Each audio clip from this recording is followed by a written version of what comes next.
place to be. Ain't no need to lay. What's up and welcome to Lunchtime in the Lab. What's up? Rough day yesterday. Where's my buttons? Still learning where my buttons are at. I think I wanted to. I don't like the way my mic is right now. About to just do this.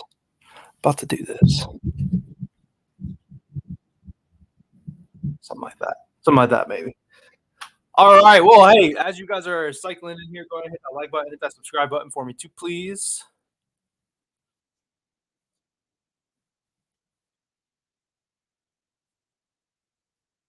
All right. I'm just trying to listen to myself talk.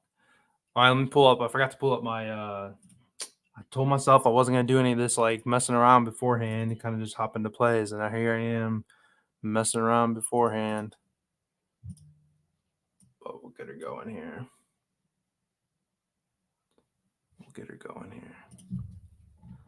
Rough. Oh, shoot. Rough starts the morning, though. What the hell? Oh, here it is.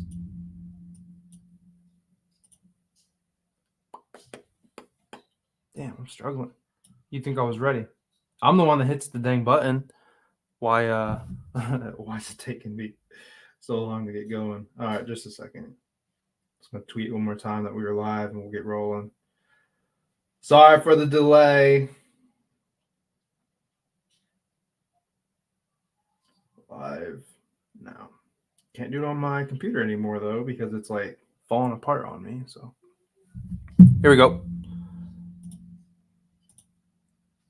What's up and welcome to Lunchtime in the Lab, your number one gambling podcast for quick picks. Live on YouTube, also live on Twitch today as well. I decided, hey, why not? Why not go live in multiple places if I have the ability to do so? Today's show brought to you by Beer Money Picks, as usual, up 25 units for the month, shooting to hopefully end it at 30 or more. Code Lunchtime, all caps. If you want to check it out, I got links at the bottom of the description there. If you're watching on audio, wherever you're listening to, I got it somewhere. You'll be able to find it and check that out. Today is Saturday, February 24th. Before we get into today's plays, let's take a look back see how we did yesterday. What's up, buddy? I was gonna say I guarantee my son pops in because my wife's not here, and here he is. No, you don't need that. Go watch TV. All right. Anyway, here we go. Got all kinds of stuff going on here. Got the kid. Got all kinds of fun. All right. Anyhow, here's a recap. Got it pulled up on the screen here. Jimmy Butler cashed us over 10.5 pretty well, no problem. Ended at 15 before he got ejected. I don't know if you've seen that yesterday. It kind of seemed like some baloney. He was actually one rebound short of a double-double, which was like plus 580. I had him in a double-double little parlay.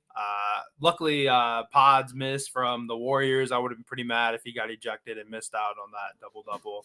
But ended at 15. Definitely a trend I think we want to pay attention to. Jimmy was all over it. I didn't love yesterday's slate. Threw an Iowa money line. They hung tight. They were close though. They lost 7-5. They were winning actually during the first half of the game, and kind of fell apart. College baseball actually kind of took a little bit of a turn yesterday. It seems kind of rough. Trae Young 4 for 13 shooting. Just had a really, really bad game. So he was not normal Trae Young yesterday. That's for sure. So before we get into today's plays though. Make sure you hit that like button for it. Like I said, make sure you hit the subscribe button. Obviously, if you're watching on, the audio side of things, definitely hit that follow wherever you're watching, or come on over to the video side of things. Every day we're going to have a different, group and everything like that. This is always on demand though. So if you're watching on the recorded version, thanks so much for popping back in. I can see right now there is not as many people watching as there was yesterday, but hey, I've actually had a lot of people watching during the week, so I'm surprised. But that's certainly okay. Everyone's out doing stuff with their family and everything like that. I am, home with the kids. My son just closed the door, so I'm sure when this podcast is over, there's going to be a mess out in the living room. But first play we're going to roll with is – kind of used to my buttons here. First play we're going to go with is Paolo Banchero. Another play that's ended up being a low public play. But when you only have 3 games on the slate, you're going to have some pretty public plays. So, we're kind of forced to just roll with some stuff. And if a lot of people are on it, hey, like there's a lot of people on it. There's not a lot we can do about that.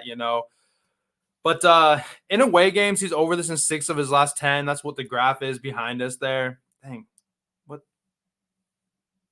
that way? Yeah, there we go. Over in 6 of his last 10, but he maintains. You can see he's hitting about 20 points or so on average. So we got a line of 22.5. He's clearing 20 about every game outside of his last, but it was kind of a little bit of like a flu game for him. The Pistons on the year are allowing the 7th most points to power forwards in the league. And in the last 7, they're allowing the 2nd most points. Last 15, they're allowing the 2nd most points. And the Pistons actually match up pretty good with a lot of the other positions on the floor. So Banchero likely has like the best matchup on the court at all times today, which obviously is a great look for us. In his last game, he only put up 12 points, but he was questionable out of the break like all game with some kind of illness. There's a lot of NBA players that were pretty questionable, it seemed like, with an illness. But he was questionable most of the day with that. Nice pace up spot too. The Pistons play at the 7th fastest pace. And one last little fun fact with Banchero here. On one day of rest, he's averaging 24. It's like 24.1 or something like that. 24 points per game on just one day of rest. So we're talking on a back-to-back here. He's averaging 24 points. So that's pretty – actually, that'd be a no day of rest. So back-to-back's no day. So one day of rest, averaging 24 points. So we got a lot of good things going for us. We've got a pretty good matchup in terms of what they allow to power forwards. We have him on one day of rest having a pretty good average in terms of points and just in terms of the overall matchup. And for the guys that's like on the court, he's got a pretty solid matchup. So rolling with that one. Second play, we're going to kind of double dip again. Not really double dip. We're going to go back to the well, I guess you call it. We're going to go with Porzingis, 1.5 threes, and the Celtics money line. We got that at plus 108. Plus 108. Not too bad. And I'm feeling good about it. Celtics have won now 7 straight games on the road, and 8 of their last 10. They are certainly one of the hottest teams in the league, one of the best teams in the league. So, I mean, that's all I really have to say about that. Porzingis, he is over in 6 straight and 9 of his last 10. That's what that graph is, over my shoulder here. So you can see he's doing pretty dang good shooting the ball there. 4 straight games away, he is over 2 or more threes.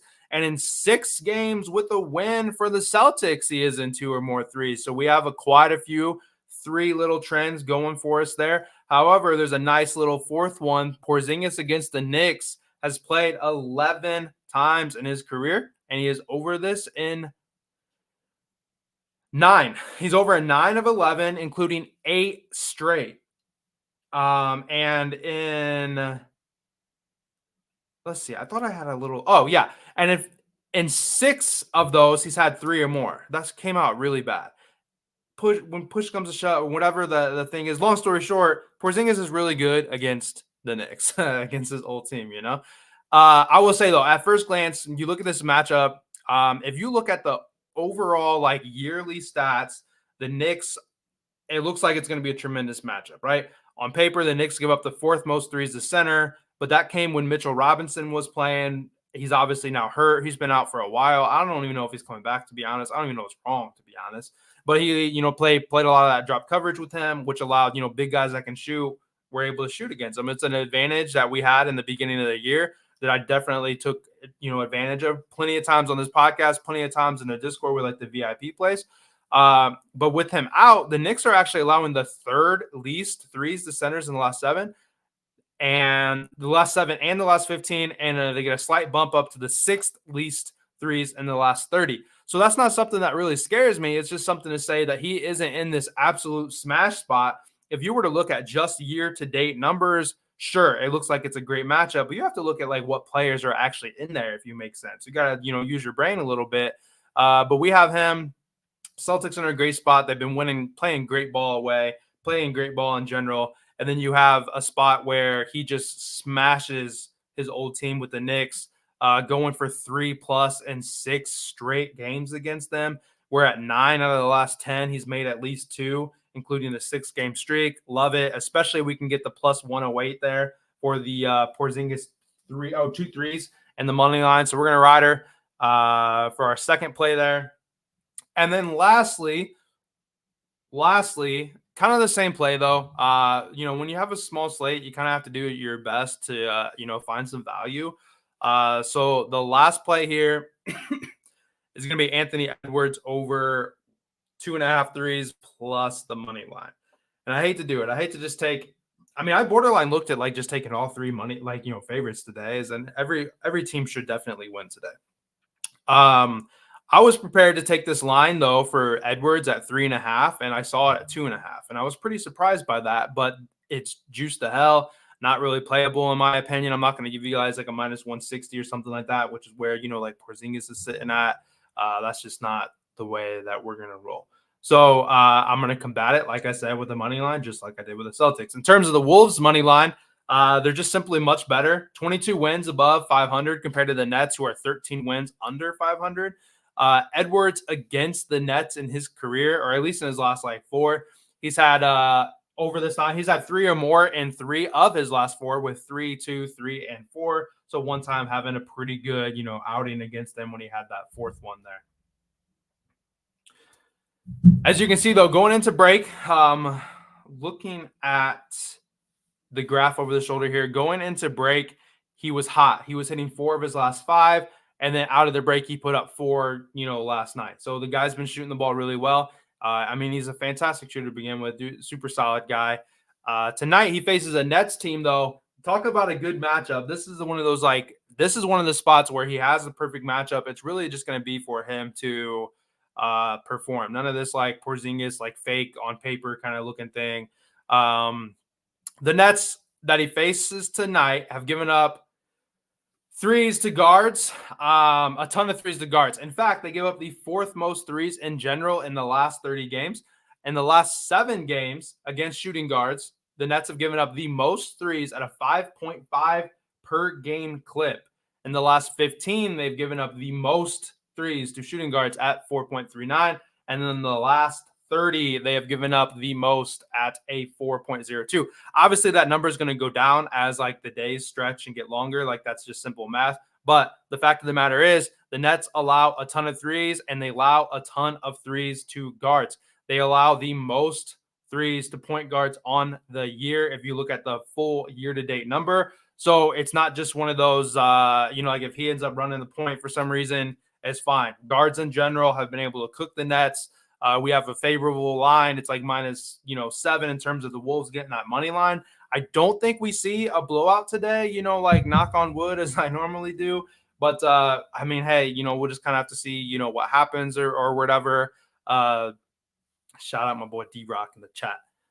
But yeah, those are going to be our 3 plays for today. So unless anybody has anything else, I'm going to roll into the we're going to roll into the recap here then and just close it out and give you guys your Saturday back and you don't have to spend too much time with me. So for today's episode of Lunchtime in the Lab on February 24th, we're going to run 3 plays as usual. Paolo Banchero over 22.5 points. Porzingis over 1.5 threes plus the money line. Get you to about plus 106 or so today. And then Anthony Edwards over 2.5 threes plus the money line too. Had to kind of combat it. We talked about you have a smaller slate. You kind of have to get a little creative sometimes. And hey, I think that's what we did. But I think they're great looks. Go ahead and check back on that recap. If you're watching it just on the the shorts TikTok or Instagram Reels version of the show here, hop in, check out the description of why we like these plays. And as always, I'm your host, Lunchtime in the Lab, brought to you every day. Thanks so much for listening. Be sure to follow me on all social medias at Live Joe Bets, Twitter, TikTok, Instagram, whatever. Lunchtime in the Lab here is at Lunchtime in the Lab. Go ahead and hit that subscribe button if you like the show so you don't miss any in the future, and hit that like button, for me on it there too. So I'm gonna close it out here though. D-Rock. Should give him a cross-campus collab. I'll tell you what, baseball has scared me a little bit, but I'm sure we can probably find something. I bet you we can find something. So make sure you guys are following me on Twitter. D-Rock has been popping in the chat. Make sure you follow him on Twitter as well. That's certainly the hub that we will operate out of and kind of send some of those other free plays. During football season, I had the graphics and, can kind of talk about stuff. And it's the best way to interact, with me for sure. So check out the outro and I will see you guys back tomorrow.